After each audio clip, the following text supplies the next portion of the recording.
questions on the chat box. I'll put those questions to the panelists a little later.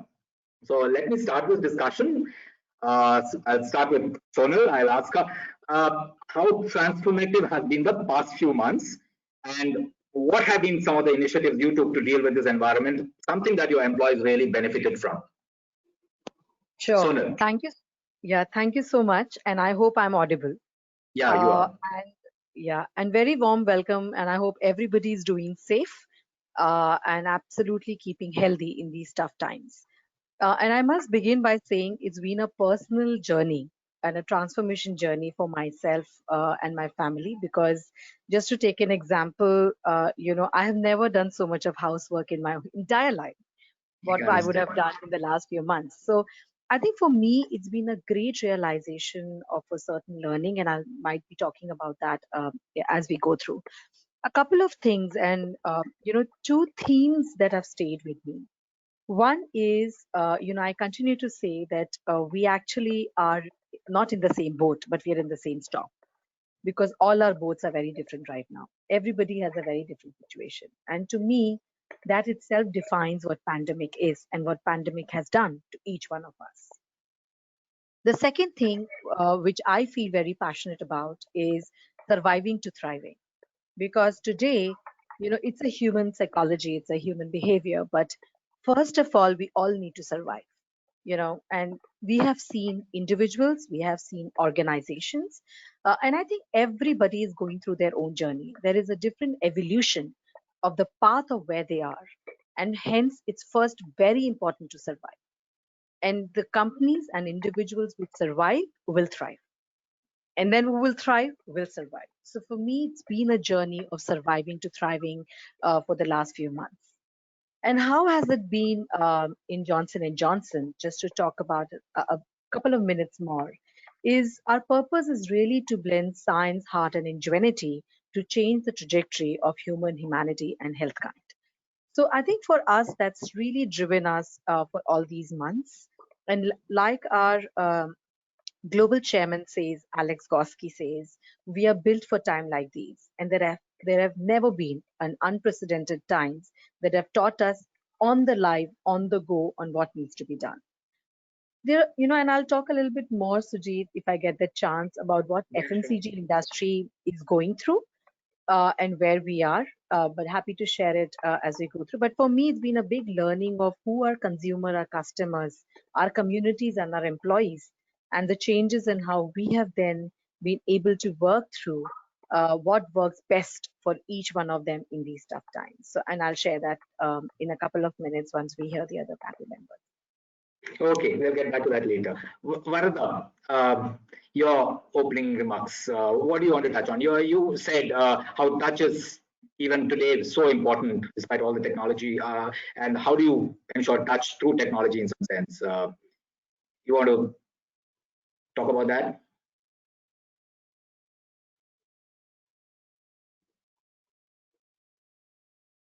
Can you hear Varadha?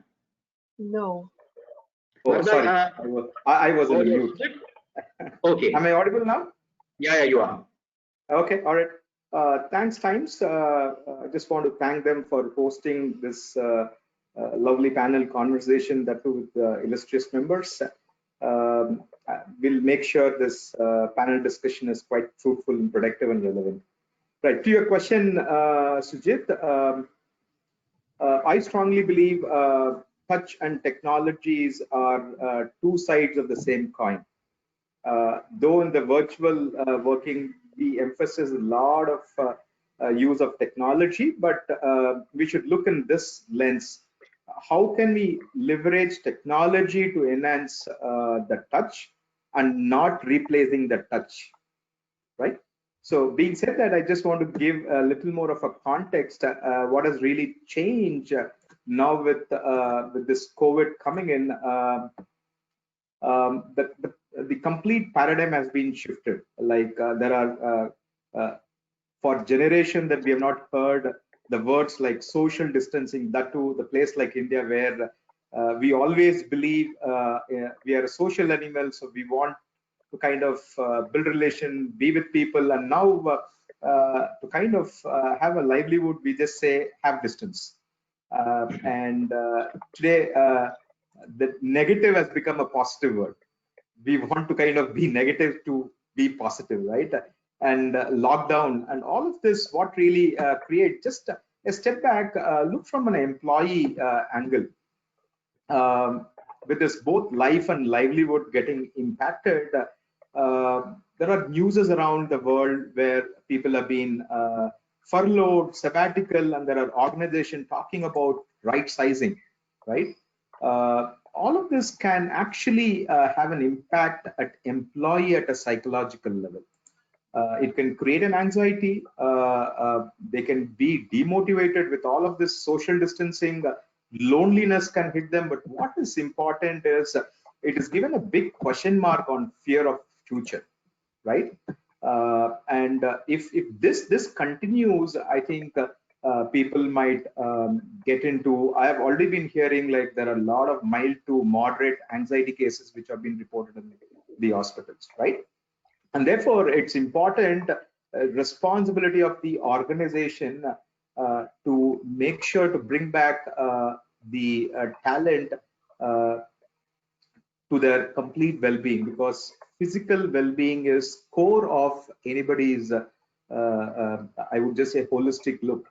If psychological well-being is compromised, then how much ever of technology, communication, leadership you really put, you will not kind of get that kind of productivity, outcome, and engagement with an individual.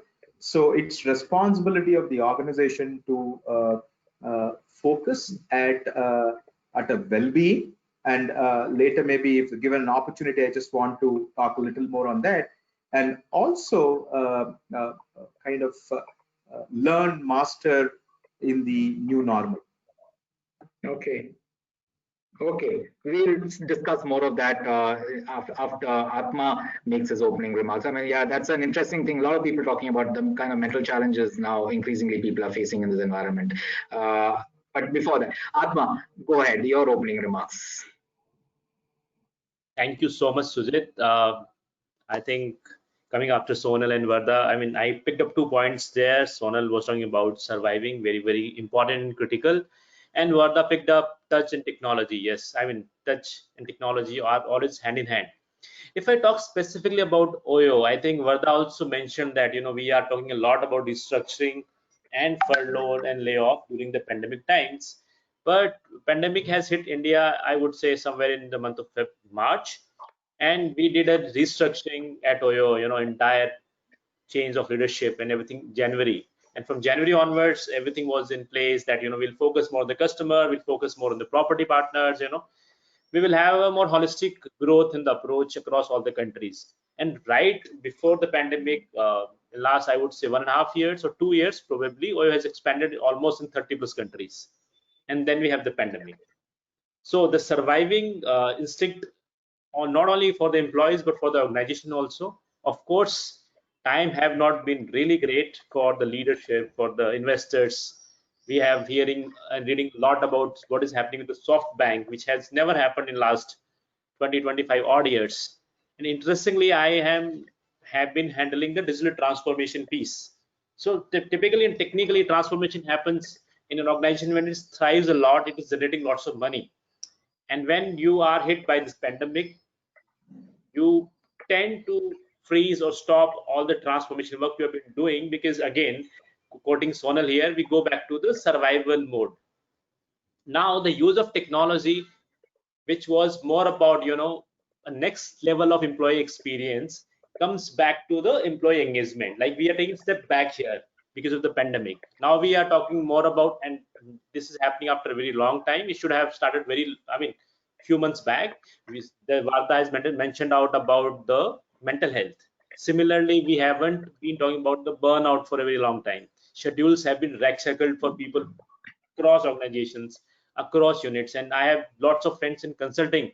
Now you see, when businesses are not doing good at all, how the life of a consultant becomes, because consultants totally survive and thrive on the industries.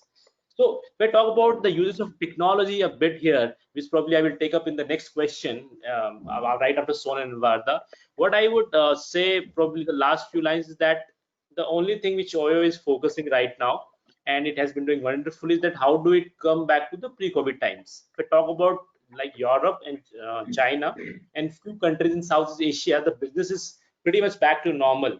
But in India, once the curve starts to flatten, only then we would be talking about bookings which are back to pre-COVID. So yes, there are nut and shell. There are uses of technology in nut and shell here and there, and hiring of course is something which is now happening in the Europe part.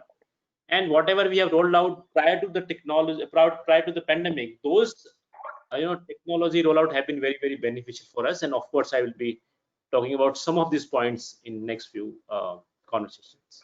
Okay, survival. That's both of you, both Atma and Sonal mentioned that. So Sonal, you said you will talk about some of the specific things that Johnson & Johnson is doing within the organization, the kind of things that you did, which you think really impacted employees in this environment. Sure. So let me take a little bit of a step back to first sort of qualify who we are and what has been the marketplace for us, right? So J&J is one of the largest broad-based healthcare organization across the world. And we have three sectors primarily. One is consumer health, one is medical, and one is pharmaceutical section. Now, I represent the pharmaceutical, medical and consumer health. Specifically, I'll talk about the consumer health sector. Now, what's happening in the FMCG sector, right? So most of the products in FMCG sector broadly qualifies in the essential services and the essential products.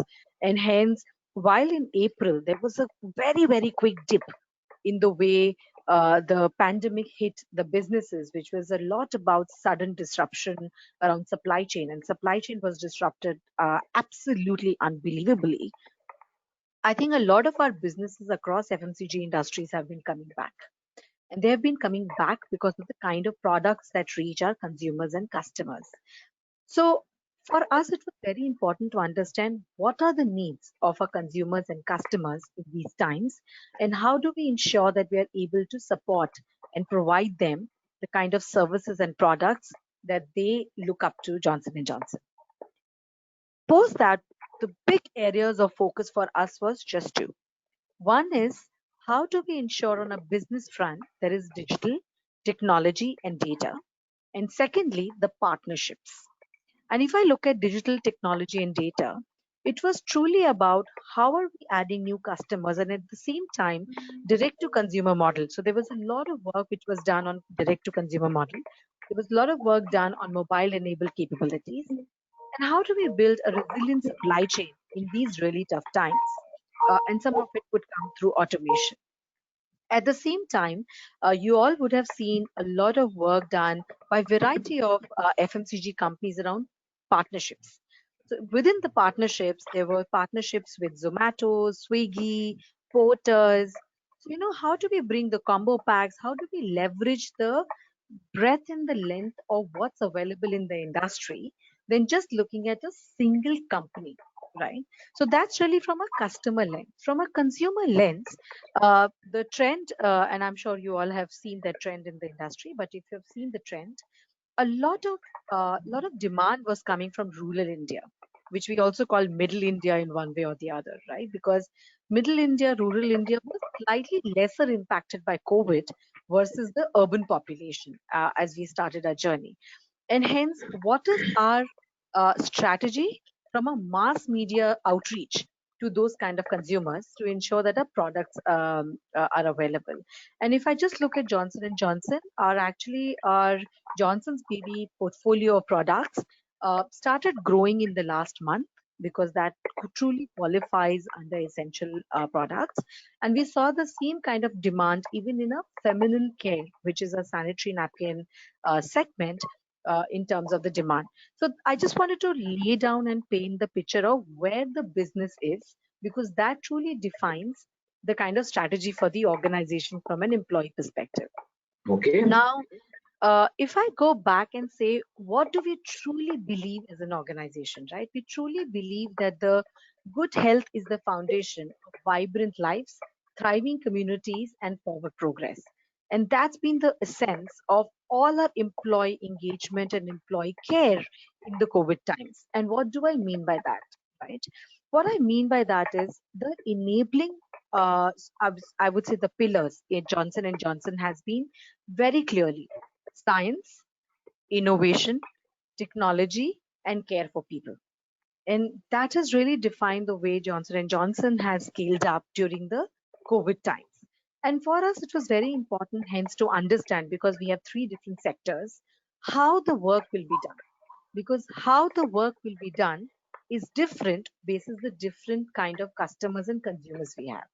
So, for example, in our medical and pharmaceutical sector, and especially in medical, for example, if you have to do the surgeries in the theater versus if you have to sell a Johnson's baby product in a modern trade store or a retail store, how we will reach our customers and consumers is going to be very different, right? So for us, it was very important to understand how it is going to be done.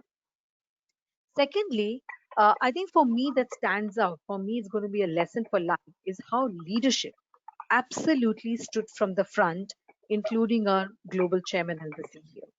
I think every single day, the way leaders have stood up at a global level, at a regional level, and at a country level to bring the power of one J&J. And when I'm saying bringing the power of one J&J, what does it mean?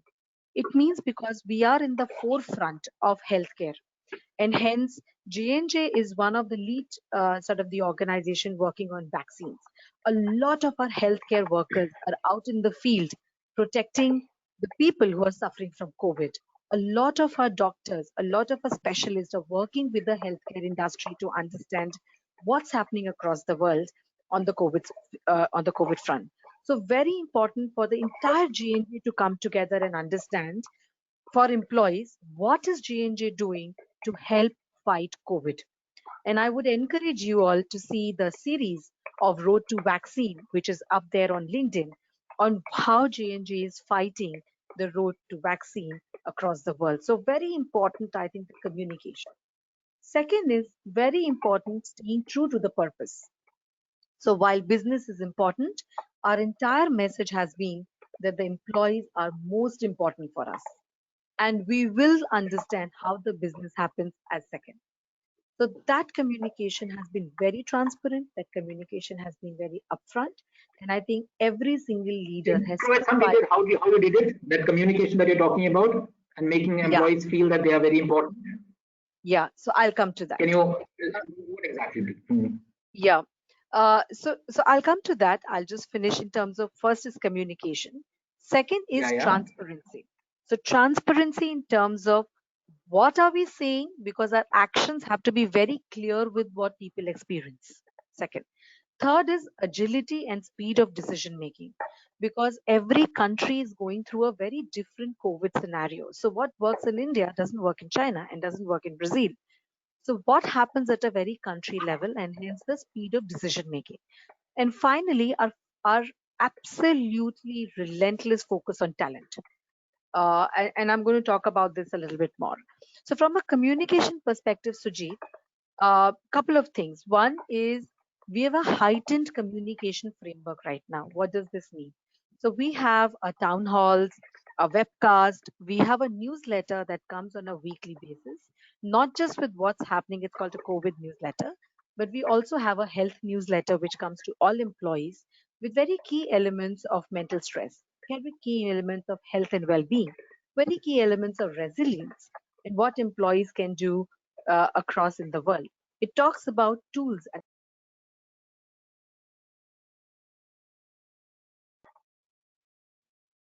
Okay, go on. Yeah. So Go on, Sonal. Okay. Should we go ahead again, or we should just continue? Yeah. Is there some problem? Continue. Please continue. Please continue. Sure. So, I think the communication has been absolutely with heart and with purpose. And, I was talking about the newsletters, I was talking about, connections. Something that worked very well for India, for us, is we have been connecting every single day. So there have been rhythms which are formal, there have been rhythms which are informal. There have been rhythms which have been sort of structured in terms of what is the priority, what do we sort of look at, ruthless focus, because not we can do everything right now. And then ensuring and enabling our teams understand how to work collaboratively in a virtual world. So a lot of tools and technology platforms that were implemented very quickly in short period of time. And something that I want to leave after this section from my end is, for me, the power of line managers, the power of people managers has never been more important than before. Because whatever we can do at an organization level, if they don't experience it when they speak to their managers, when they speak to their peers, when they speak to their team members, the magic will be lost. And I think for me, that will stay with me forever in my life. The role of leaders and the role of people managers during the pandemic time, and how it has helped Johnson and Johnson to be where we are. And I feel incredibly proud of each one of them. Okay. Yeah, great. Power of line managers. Yeah, I absolutely agree. I mean, and communication. I mean, those are absolutely so key in the environment. Varadha, would you want to elaborate on the points that you made about, you gone into the whole science of the psychological impact of this pandemic, the answer, fear of the future, like you said. So how are you, what are your recommendations? How are you dealing with it? And internally in 24/7.ai, have you done some things? Yeah, I can certainly share the science of the psychological well-being and what is an organization that we have been kind of doing on that particular piece. So interestingly, when we did some studies, special studies from the neuroscience with the brain science, it really gives a very interesting, I would say, the results. The brain scan that says people who go through the feeling of social rejection or the physical pain, they have the same level of stress. If you have to take a picture of brain circuitries, let's say like person A has a huge social pain, person B has got a huge physical pain, and both have a same impact in the brain circuitry, right? So if you just step back in the last 6 months, what people are going through is the social pain, right? With a lot of things that's really happening and impacting their lives. So if that happens, look at the amount of stress that people will really go through, right? And therefore, it's important at an organization that we get back the people's core, right? Their mental well-being is extremely important. So as 24/7, like our founder, like he's very passionate of if I can use the word, like it's the sheer care for employees, the way that he demonstrates himself, conducts himself, so that care for employees is obviously that really comes out very clearly. Example, there's one or two examples I'd like to cite. We run a program on a holistic well-being program. It's not like we do just one or two interventions, right? I also, the topic today is the role of technology in that. So we'll also see how the technology is bundled into the well-being aspect. The program is called You versus You, right? So what it really means is you don't have to compete with anybody else. Just compete with your own self. Can you really become better than your younger you? Yeah. Right. So that's the holistic aspect. So we have actually partnered with we have partnered with the startup companies where they actually work on AI-based solutions that actually like provides a good platform for us to use the technology into the well-being. So here is an organization where we actually partnered. It's a startup organization. That platform, its health platform is completely driven by AI. So our vision is to kind of enable healthy future for our employees through data-driven, evidence-based, and outcome-oriented health, right? So how do we really do that? So there are two things this company really helped us to really achieve. One is your wellness by itself. What does the wellness mean? That am I really keeping myself fit? Fit not just only the physical fitness, but also the mental fitness. And our journey doesn't stop there. Like sometimes we also hit the lows. We have to visit clinics, and how that we are integrating the therapeutics into the wellness journey, right? Once, let's say, Varda goes to a clinic, why he has visited the clinic, what happens, the data is extremely important, and then it really circles back. So and also they're quite beautiful in building personas. For example, let's say I have 400 people, they're going through this platform of wellness. They actually like personalize their user profiles. For example, somebody could be when it comes to wellness, I can be very ideal. Like I'm an avoider to the wellness itself.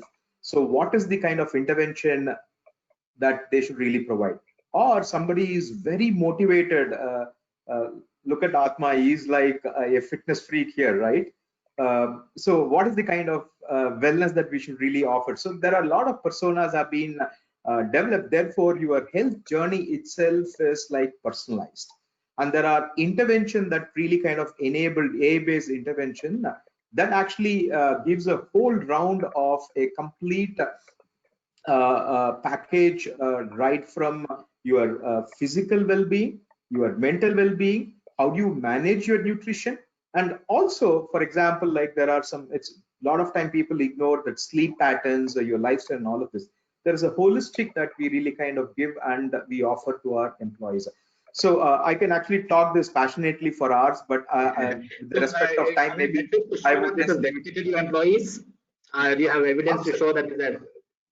Absolutely, yeah. Absolutely. In fact, the offshoot of that, we have even formed a runners club in our organization, right? Very passionately, there's a group which is self-organized group. End of the day, what we really want is we want the groups to be self-organized. We want to build communities, right? What really appeals to me may not appeal to others. That's why again I'm coming back. The technology should enable touch, and what is this touch is all about is building communities, right? And this is a beautiful example of building community. Therefore, it's a group that I go together, live together, my own journey. So that's how we have really built. Okay. And there are examples like, I'll just stop here. You can call it madness. A couple of our employees, they cycled from Bangalore, Chennai, Bangalore. This was pre-COVID or before, during COVID? Of course, it's pre-COVID. Pre-COVID. Okay. Yeah. Great. So there are AI-based solutions that you can use. Atma, what are your, your experiences? Any new thoughts on whatever Sonal and Varda have also said? Absolutely. I think FMCG and is doing a wonderful work when it comes to the entire pandemic situation, because they are into essential services, and Varda has spoken beautifully how we bring the social camaraderie together, and how the mental health issues being addressed. I will not talk about much the Oyo business because it is well known. It is in the hospitality and along with tourism and aviation sector. These three sectors have been badly hit, and it will take a good amount of time, even the expert what they're saying. So I will focus a little more on how Oyo is focusing more on engaging employees, trying to I would say retaining them in the right way, that hey, this is what it is, we will sail through it, and how the technology is coming handy. So first I will talk about the adoption of technology. See, at Oyo is one of the millennial organization. It started in 2013. founder is 26 years old, the average age is 27 years old. So adoption is not a problem at all. Today we launch something, in like 3 days the adoption is like 97%. So adoption has never been a challenge, and I have always taken adoption as a granted thing. And but when I have come across different organization through this panel discussion webinars, I realized this, yes, adoption in change management is a big piece. So that is there. I'll talk about what we have done in some terms of tweaking the things, to make it more sustainable and more enjoyable for the employees. First and foremost, the majority of the teams at OYO are the business development team, and essentially what they work like, one of the biggest business of OYO is the franchisee model. In franchisee model, it's like, if I am from OYO and Sujit is a property owner, I go to his property, I will inspect the property, and I will say, hey, it looks like we can have a townhouse, or we can have a silver key, or we can have a, say, OYO Life or OYO Homes. We will sign an agreement and it will start. Now, when the COVID has been hit, two things will be in question. First, I can't visit the property, so the business, the numbers will take a direct hit. Second, what will happen to my remuneration, my compensation, how I will be granted? So there is a little tweak in the business. So the leadership understood that, hey, we can't do anything about the business, but how do we tweak the model? Now let's not, so because for the BD team, the numbers are really quantitative. I mean, the target, there's no subjective KRAs. It is very, very quantitative. And number of rooms you're booking in a month or in a year, that's how you derive your incentive, and that's how it is calculated. Now it can't be done. So how do you keep the employees engaged? The first thing which has been done is, how do you tweak the model?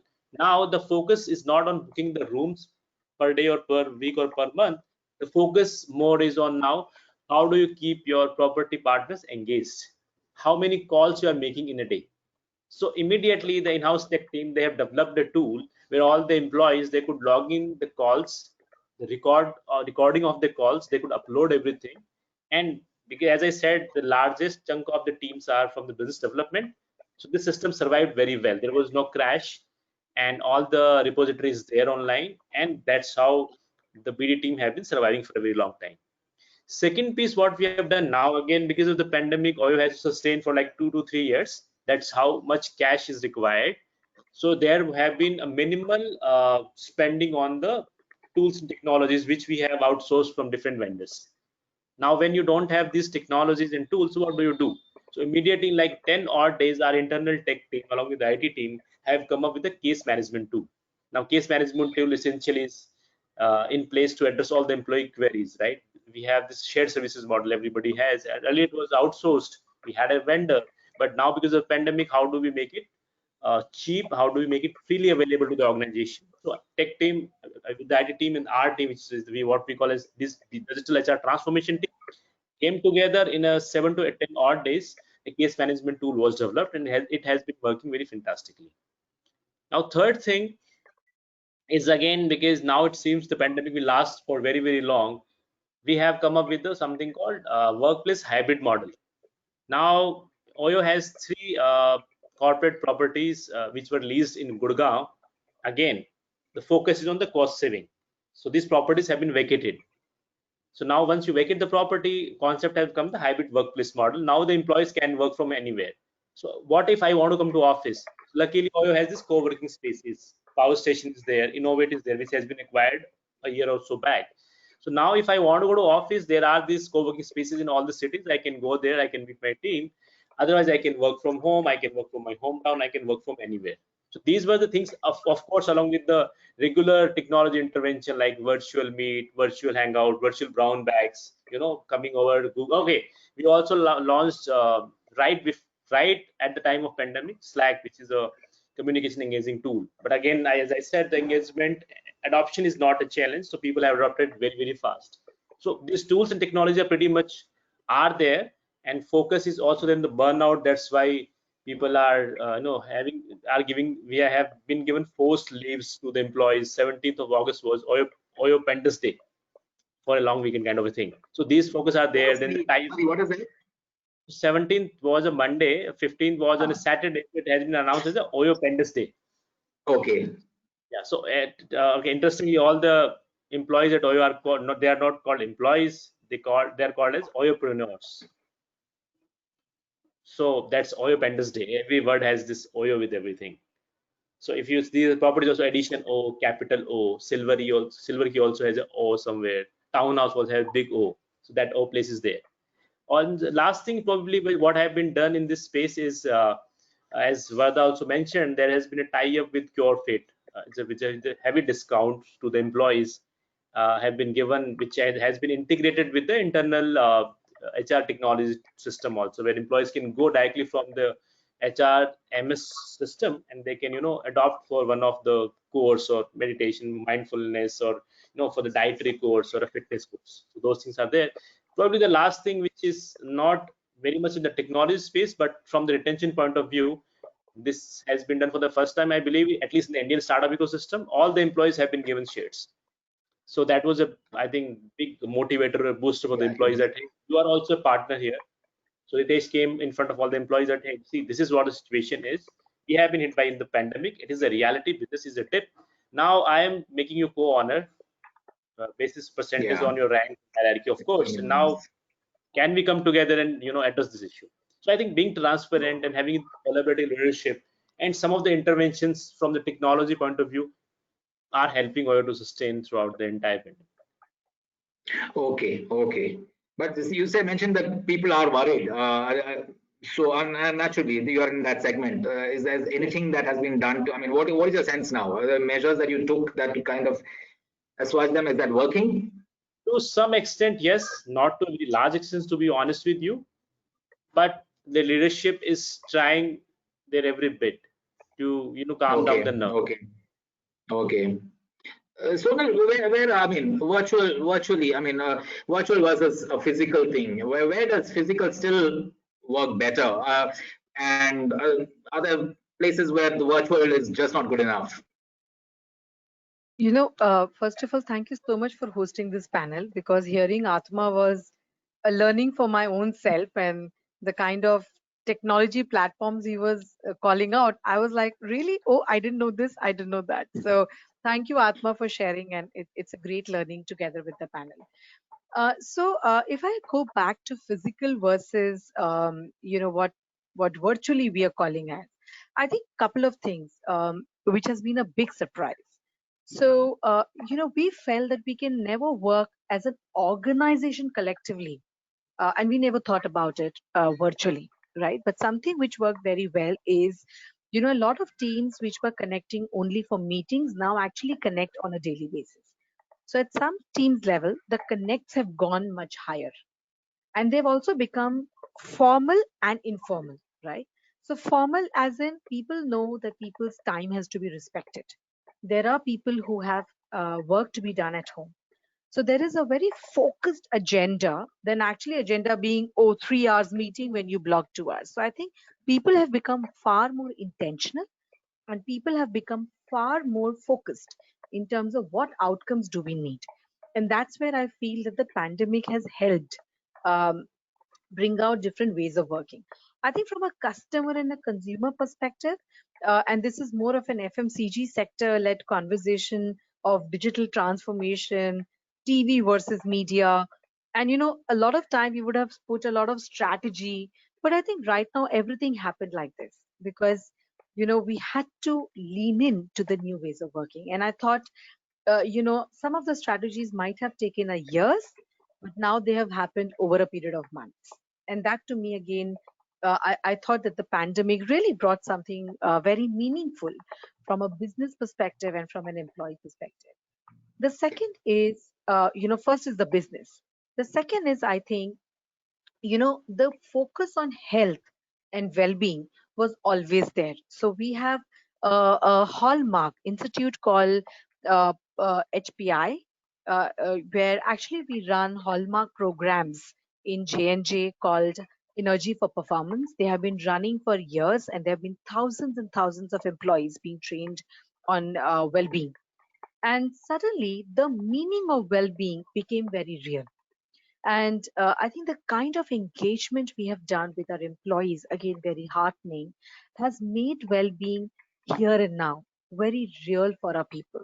And that to me is the second space where I think while we are working virtually, pandemic has made it a kind of aha. Third is on innovation. And we all felt innovation only happens when you come together. And again, pandemic taught us that innovation cannot only happen when you come together. And there have been the kind of brainstorming conversations within the country, within the region, across the world, where people of different sort of pandemic impacted times have come together in their own ways and brainstormed on what consumers and customer and our employees want. And that's where I feel the positivity of pandemic as the way I look at it from an organization lens. Which are the spaces still we personally, and this is my personal opinion, I believe some amount of physical space is needed.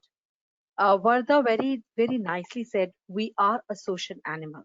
That does not change with pandemic.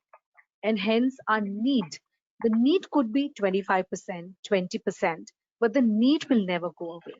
And hence there are some areas where I still feel, uh, I personally miss in pandemic. For example, the real touch with the consumers and customers.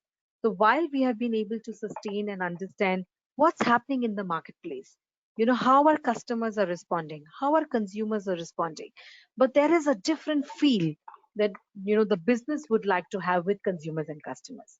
For example, in HR, I'd like to go to the market and understand and work with people, because when I work with people, I understand their work, I understand their leadership, and I understand what changes we need to make to take our business forward, right? So that is something I think from a real consumer and customer connect, I still feel that the physical space will be needed. Second is, I think we've become too formal, because there are meetings after meetings after meetings, and that's what creates stress in the minds of people, because we have never attended so many meetings back to back. But today, if I were to, and day before yesterday, I wanted something urgent from somebody and I realized I didn't have the person's number, so I sent out a mail and I was waiting for that person to revert.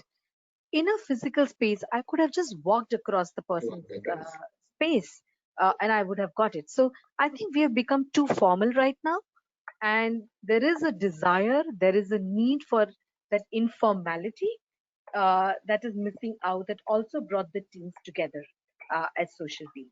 And I hear a lot of people also talk about this work spreading from morning to night. I mean, do you sense that people self-correcting? Yeah, no, I think it is like I keep saying, because the housework is so much, whether it's males, females, a different sort of diversity of people. So work has almost got interweaved across times, right? So today there are people who need, say, 1 to 2 p.m. off because they need to feed their child. There are people who need 12 to 1 off because they need to cook. There are people who need time off at, say, 5 to 6 because they need to do something at the family level. So the time, start time and end time has got very blurred in these times. And hence, that is one of the reasons why people feel it's a long hour. It's not just the long hour for office, but it's a long hour because also work, because of the housework, right? And those and barriers. Women, is it? Not really. I mean, I have seen our own employees who are men who have been partnering. I mean, we have had new fathers in the pandemic. Yeah. You want to say something, Atma?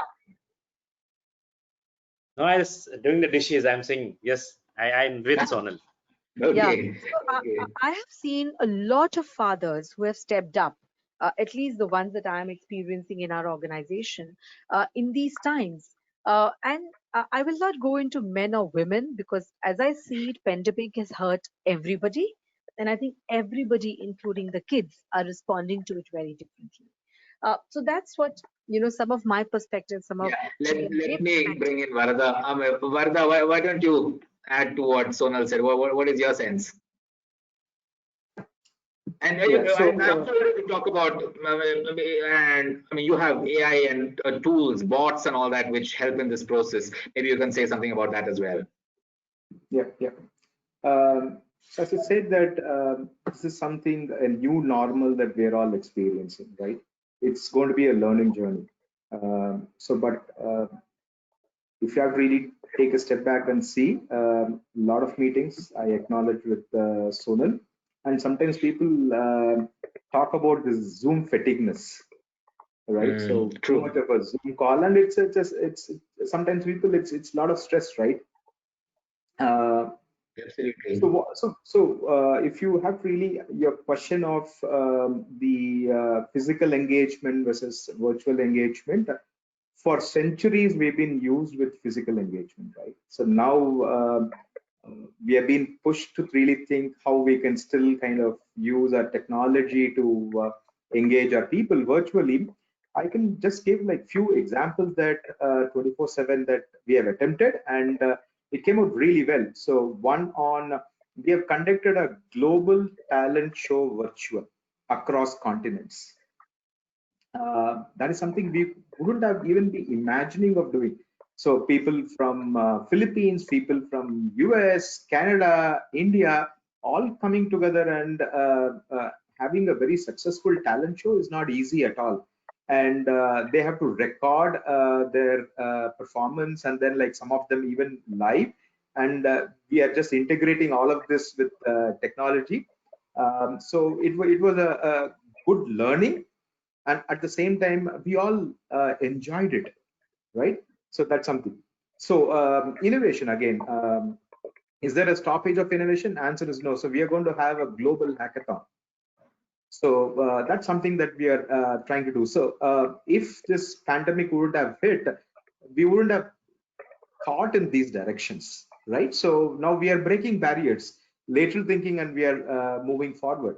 And about the bot that we have really developed, we have an in-house HR bot that's been developed, and successfully we have even deployed to one of our customers, right? So these are NLP AI-driven bot, where it really covers the complete spectrum of your HR life cycle. So we have started off with implementing using for our performance management system, for goal management and performance management system. So if you look at our employee population, most of, I would say significant part is millennials. Millennials, they need everything like this.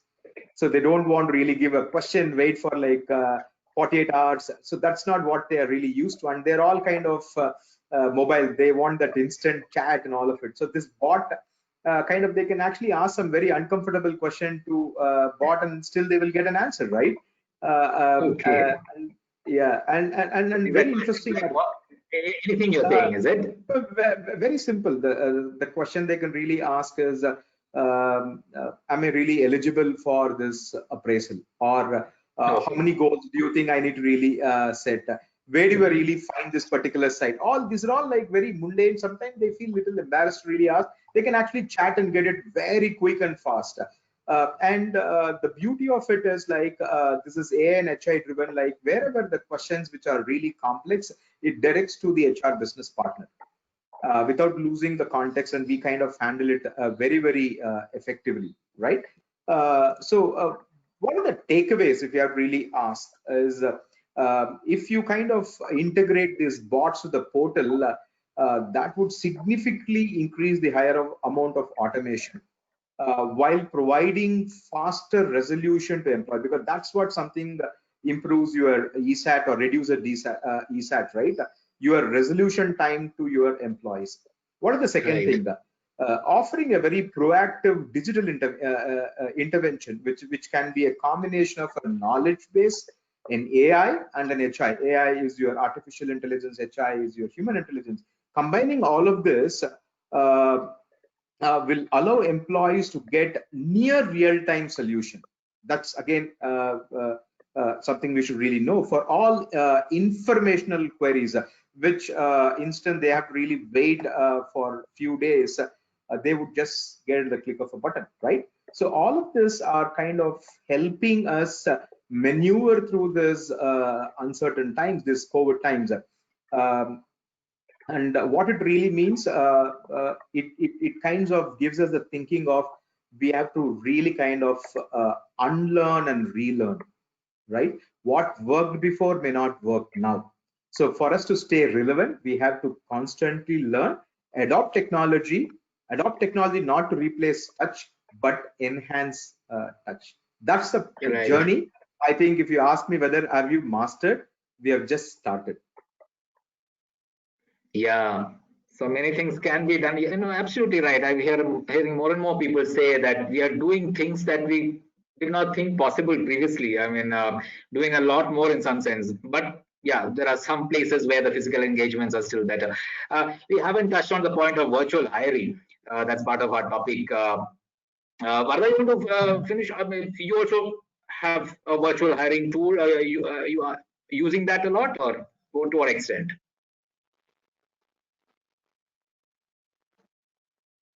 So we have our ATS and we use it very efficiently. It's all our recruitment or pretty much automated. Being said that is that is enough today? Answer is not. I know, like in the lot of the startup communities, when I say startup, they are either pre-seed funded or seed funded communities. I've just heard from one of our entrepreneurs that they are into the space of how they can effectively use NLP and AI in improving the recruitment cycle by itself. The research that really says that if you are spending manual effort, the time taken for sourcing, screening, and scheduling, taking a position to completion is like, on an average, it is like 3 weeks, right? Where they really spend a lot of time is the recruiter is the one who has to really match the JD and what they have really get from the portal. Portal can be anything. It could be a social media, it could be your job portal, anything, to match and get the right CVs, right? They might do it brilliantly well or not. The reason is for you to really match it really well, you need to have a bang on functional skill and also technical skill, not just on peripheries. So what these guys are really doing is actually putting that NLP AI together in understanding the competencies and what is there in the CV. They can actually integrate this into the ATS, into the Naukri or a LinkedIn. They surf all of it and get just a 1 page of recommendation. And also they say, here are the competencies that you have asked, here is what our scores. And it can actually reduce a lot of job. And moment you post a requirement, it can throw you in about half an hour's time. Look at the time that you really save, the cost of hiring, right? All of this are extremely important. And then the usage, I think we should now use blockchain for a lot of stuff. I was just thinking we are going to hire a very senior leader, and we also have this background verification process. If I really give it to my vendor, the vendor have to go through all history, geography of the entire career. But then this has been done in every organization, right? If at all that we have a blockchain technology, whatever that's been done past could have been actually fed into the system, and you just do what is essential in the last company, right? So that's something is what that we won't really do. And the blockchain can also help. Today people are facing with the offer dropout ratios. There is, especially this is only in India where people actually shop the offer. They keep you guessing till the last time. You can also predict this behavior once you have the blockchain technology. You tell me how many of them actually accepted the offer and declined in the last minute. Then that also gives a prediction for you to actually get the right people bang on time and don't waste time for onboard, right? So all of this is something I think the young entrepreneur they're actually trying to solve, and which is going to be extremely helpful for in the talent space. Okay. Atma, I mean, there are questions around this, multiple questions on virtual hiring from viewers as well.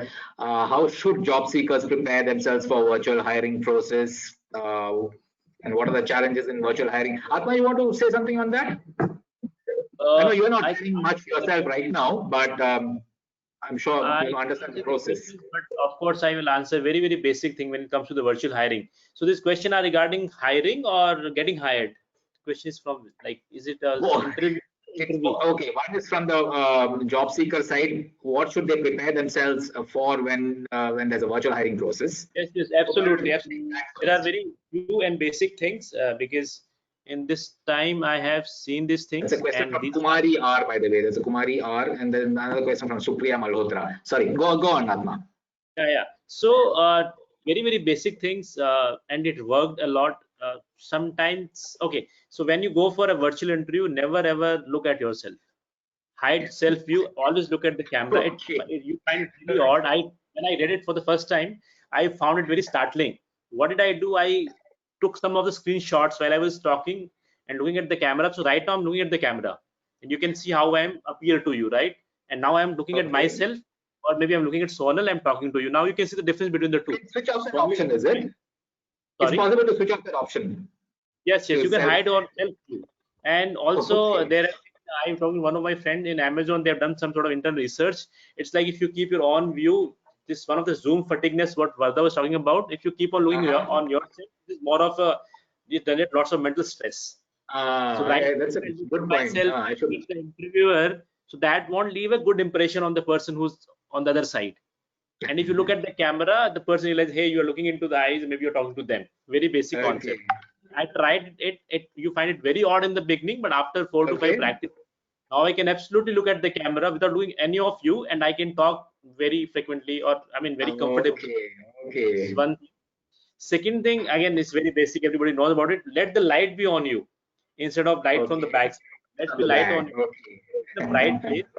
And you see, I have lots of stuff on my back. Please remove all the stuff. Just keep what Sujit has right now, maybe Sonal has, or maybe Vardha has. Keep a plain background. No distraction at all. Very basic.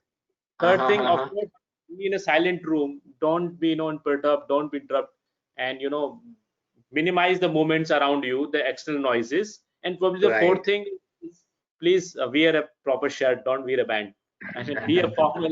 Even if it's a web interview, you're sitting home, but please be formal and yes. And okay, last thing, maybe because it is very virtual, you are not having that physical presence, that warmth of the person. So you have to be really energetic on the camera, right? You have to come forward. Okay, one last trick probably. So right now you're seeing I'm sitting something like this. So I'm tilted towards the camera. This shows I'm having a genuine interest in the conversation.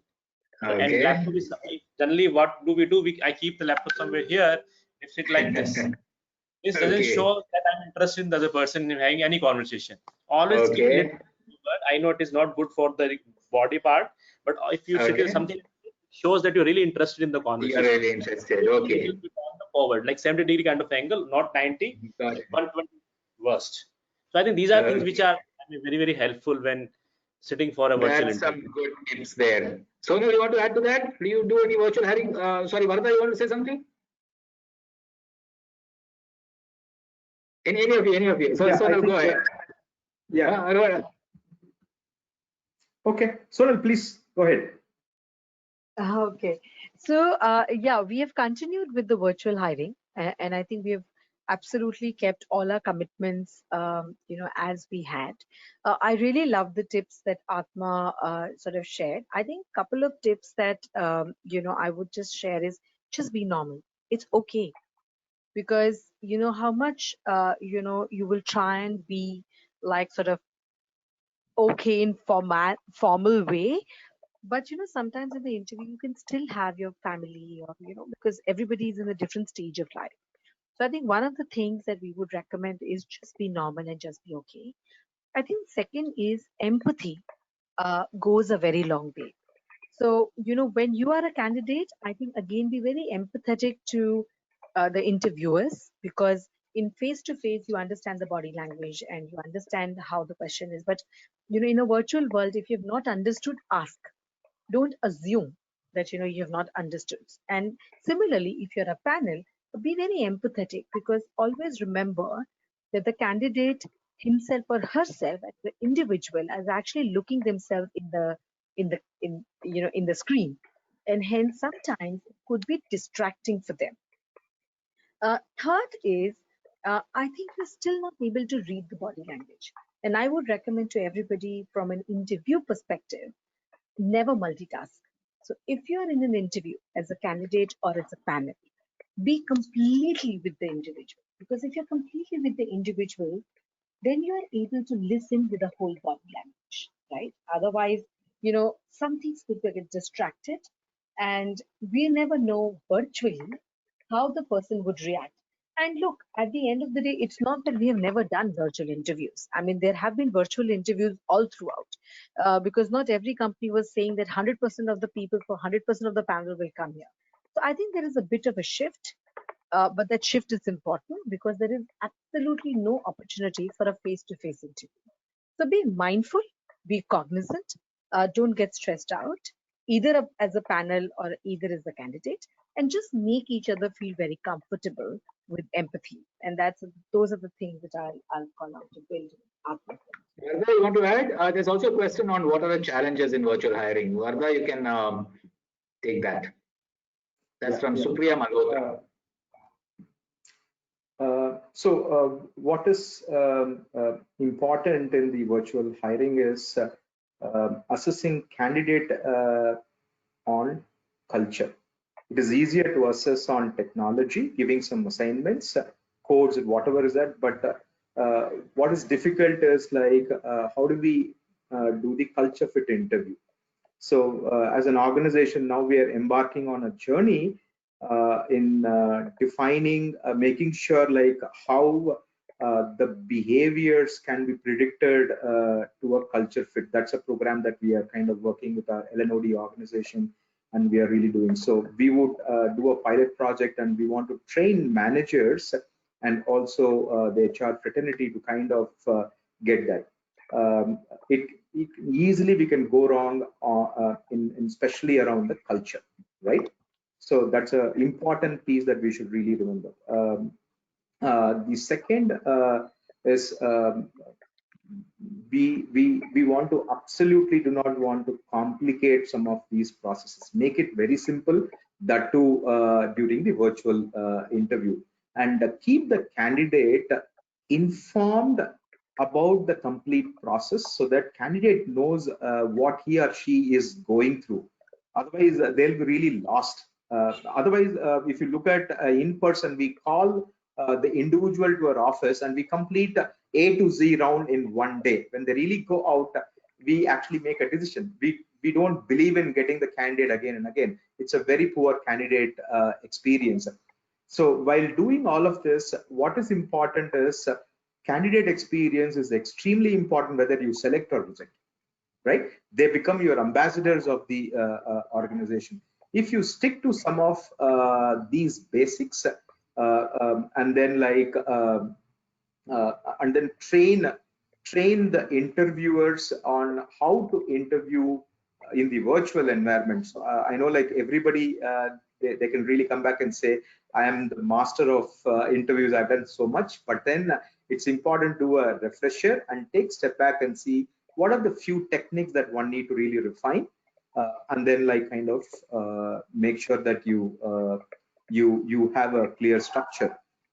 And then the final, I just want to really emphasize this again, the basics is interview for the competencies. Generally what happens when I want to interview somebody, more often than not, I just want to look at the traits which are very similar to me, and then I kind of do it rather than for the competency that I want to use. So we kind of give very clearly competency-based interview chart, and we say which interviewer would interview what competency, and in the debrief they have to exactly come and say what they have really documented and inferred. Okay. We are past our 1 hour, but if you have a little more time, Vardha, can you take this question from Arpita Chopra? I know you mentioned some of this earlier, but how can HR get the most out of the cloud, mobile, automation, and artificial intelligence? I know it's a kind of a broad question, but how can HR get the most out of the cloud, mobile, automation, and artificial intelligence? Is it the HR tool or the business is in cloud, mobile, and automation? Can I get the first part of the question, how do you ensure that new HR technology delivers in employee engagement? How can HR get the most out of the cloud, mobile? So it's kind of slightly general question. I mean, You want to? I mean, I know you spoke about some of it earlier. Yeah, I can just take a shot at this. What's going to really happen? The go forward is all have to be like it has to be cloud-based solutions, and it has to be automated. There is no two ways about it. For example, as an organization that we strongly believe in having a SaaS-based product and a cloud-based solution, right? And also the HR solutions today, most of your HCM, they're all cloud-based solutions, right? Look at SuccessFactors or any of your upcoming HCM, they're all cloud-based solution. So the cloud-based solution gives you the ease to really access, and more you automate things. For example, the chatbot that we really talk about. So when we kind of integrate our chatbot to the portal, what really helps is like your outcome. Your automation becomes significantly higher, and your resolution time is extremely faster. And then like if you kind of integrate having not just only your automated standalone solution, but you need to have the human in the loop. That's the trick there.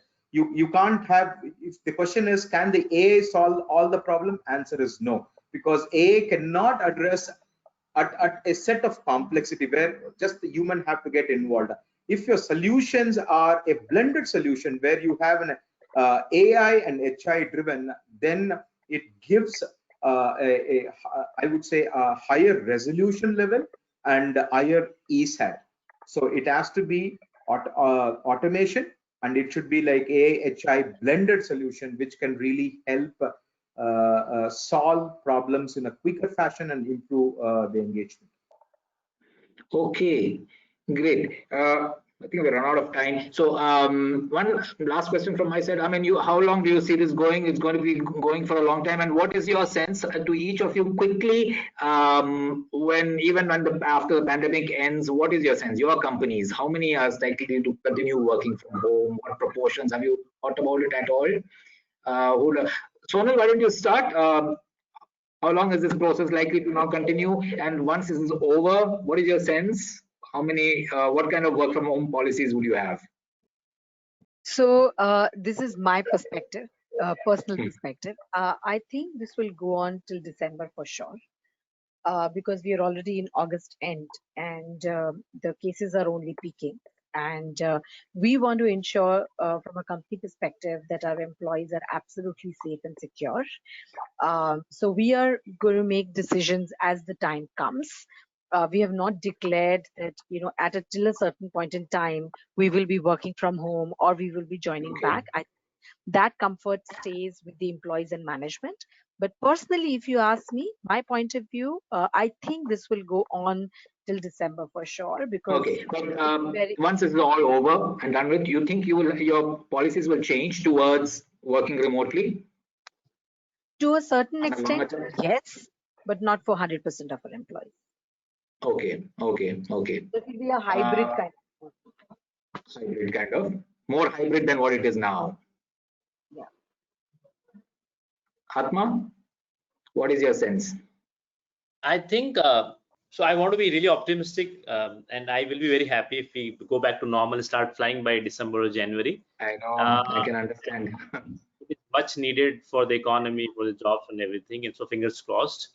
Having said that, we will never go back to the normal office setup, because now everybody has realized that there's no point of going to office, right? We do not need everyone in the office.